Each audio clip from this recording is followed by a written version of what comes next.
بسم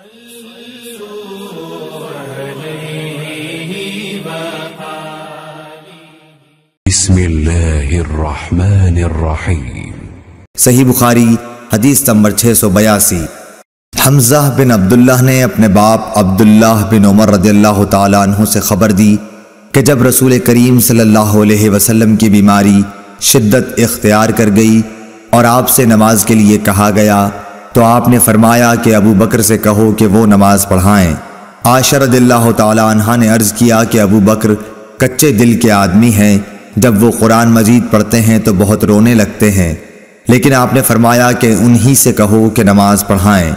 دوبارہ انہوں نے پھر وہی عذر دہرایا۔ آپ نے پھر فرمایا کہ ان سے نماز پڑھانے کے لیے کہو، تم تو بالکل صواحب یوسف کی طرح ہو۔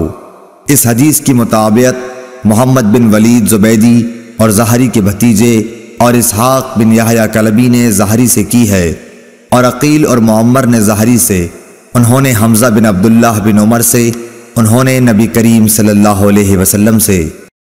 اللہم صل علی محمد وعلی آل محمد کما صلیت علی ابراہیم وعلی آل ابراہیم انک حمید مجید۔ اللہم بارک علی محمد وعلی آل محمد كما باركت على إبراهيم